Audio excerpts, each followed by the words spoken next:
So I just played Hogwarts Legacy for the first time in 2025, and overall, it was a really great experience. If you ever wished of hopping into the wizarding world of Harry Potter, grabbing your wand, mixing up a potion, hopping on your broomstick, exploring the castle, well, goddamn, is this the game for you? And it has a lot to offer in that aspect. So let's just dive a little bit deeper into the game and talk about why I liked it, why I don't like it, and yeah, welcome to Hogwarts Legacy.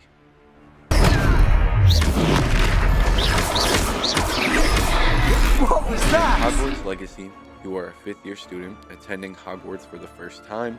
You already have a little bit of experience in magic from your special wizard friend, Professor Fig, who is basically your Dumbledore. But once you load up into the school, you are able to create a character and continue on your adventure.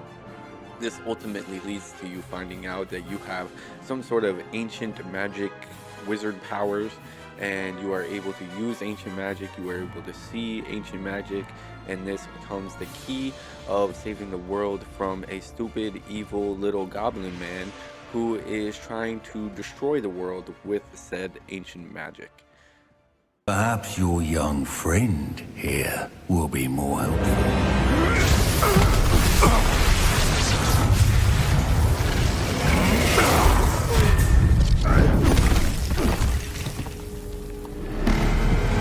So another thing that the game does very well is the world building and just the way that it's presented to you.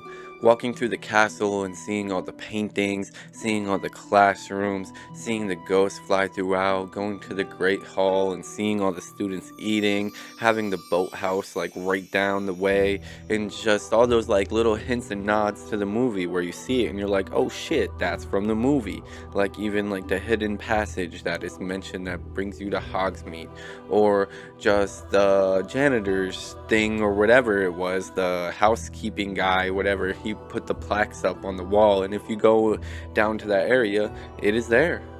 And it's really awesome to see little hints and nods, and you could tell that the developers really cared about those little details and stuff like that. It made me just appreciate like what was happening, what was before my eyes, and I love little things like that. And just flying around on your broom, oh man, the broom is like really cool, and just doing the little races and the side missions with that was a lot of fun.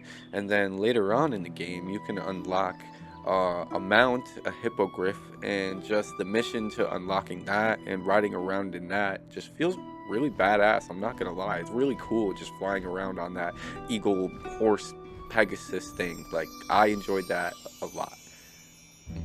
As for outside the castle, exploring the open world is pretty awesome. I mean, there is some just like filler, like open world content, but like, what do you expect nowadays? You're getting an open world game, you're getting that Ubisoft, go grab me 100 sticks, go grab me 100 stones type deal. But besides that, like the attention to detail in the town, like the little shops and everything like that, and going to the other little hubs and stuff like that, and meeting other wizards and getting side quests was actually really entertaining. Like there were some really cool conversations and just some really cool things to find throughout.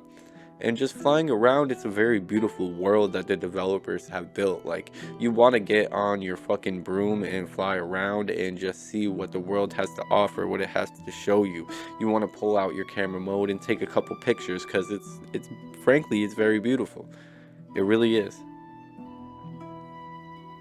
So let's talk about the combat. The combat is probably my favorite part about this game. There's so much that it has to offer and so much spells that you can learn that are really cool actually. Like in the long run, like after you get a couple spells, get your skill tree up, like you are doing some serious damage and doing some really cool things in this game. You are hitting combos in this bitch like it's Tekken 3. You are hitting combos like it's a 9-piece from KFC. You are hitting people and juggling them around like it's fucking Smash Bros. You're taking this guy, throwing him that way, taking this guy, throwing him this way. You're taking his friend, turning him into a barrel, taking that barrel and throwing it at another guy, and then guess what? You're freezing that guy and then setting this guy on fire, all within like 30 seconds of each other. And it's very, very smooth the way it goes down. Even like the dodging and the parrying system is definitely like on easy mode. You could just kind of like hold your shield down, and then when it hits you, like it just parries like instantly. It's definitely like a blessing after getting my ass handed to me in Elden Ring and being very frustrated. But this game is definitely like easy to pick up with the combat as well. Like if this is your first RPG or first like video game, which I saw online, this is a lot of people's first video game just because they love the Harry Potter series so much. It's definitely easy to pick up and fun combat like throughout the whole game. So the main story missions in this game are actually like a lot of fun, and the way that they're presented are also really good. Like the voice actors do a good job. You get kind of developed into this world if you care about your character. The only thing that's like not really very RPG of this game is that it feels like the decisions don't really matter.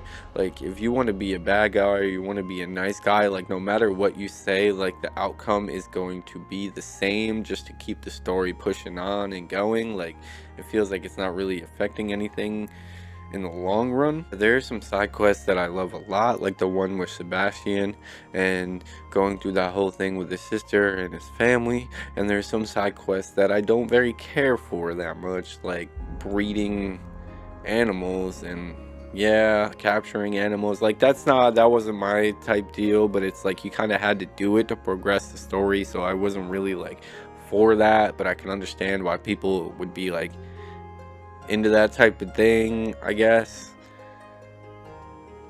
So this is 100% a spoiler, but there's one part of the game where the art style switches up like 100% completely, and the play style kind of switches up 100% completely, and that part of the game is fucking awesome. And I would play a whole type game of this type art style with this type gameplay any day. One thing about the missions that I didn't care for so much is that with the main story is that you need to be a certain level to get to a certain mission. So like say you're level 23, you can't play this main story mission until you're level 25. And that is like, yeah, like you can go play the side stories or the side quests and stuff like that, but it's like, bro, I'm trying to finish this game.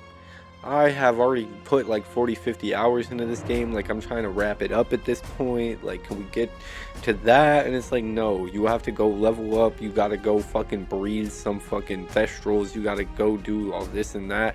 And I'm not really trying to do that. I'm just trying to play the main story and vibe with this Harry Potter world. You know what I'm saying? So overall, Hogwarts Legacy was a really great game, and I enjoyed the time that I spent with it. If you enjoy the Harry Potter franchise and just want to hop into a nice chill RPG or a nice chill game that has a really great story, I definitely recommend it to anybody that has the time for it, because it's kind of long and there's a lot of dialogue, and you definitely have to be invested in the world to like it. But I definitely enjoyed it. So yeah. Hogwarts Legacy.